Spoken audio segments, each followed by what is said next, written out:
So life is full of choices. There are 3 C's to safety, 3 words that begin with the letter C that help us to understand what this is all about.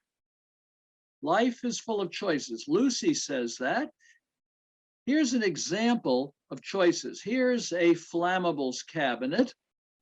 And this was in the Middle East. I was looking at this flammables cabinet, and on the side of the cabinet, there was a little piece of metal hanging there. And I said to the folks, what is that? And they explained it to me.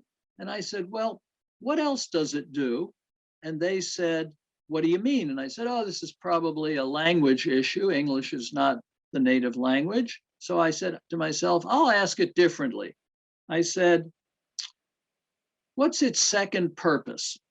And they said, what do you mean? And I went, oh, maybe it's not a language issue. Well, I explained it to them, and I came back to the United States, and I went to Cornell University, I went to Ohio Wesleyan, I went to Green River College, and I went to MIT.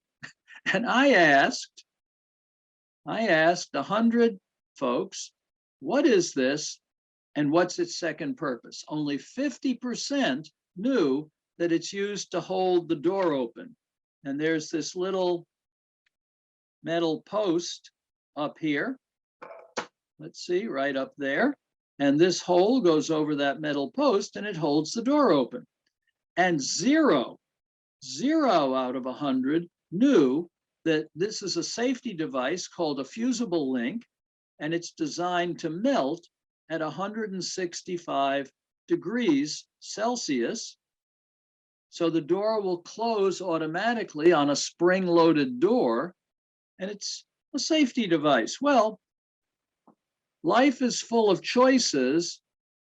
You're not free to choose unless you know what the choices are.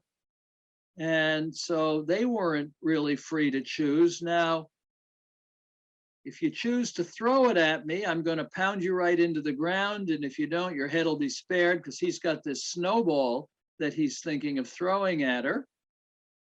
And at the end, he says, life is full of choices, but you never get any. And the person's best prepared to choose will know the likely outcomes.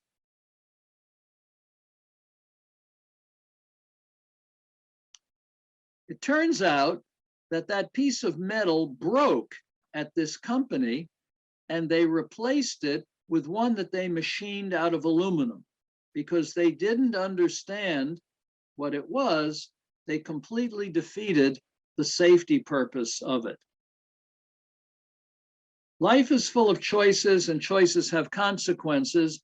This young lady was a senior physics astronomy major at Yale University in 2011. Her name is Michelle Default.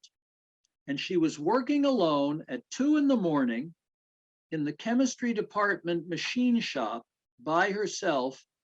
And as you can see, she has long hair.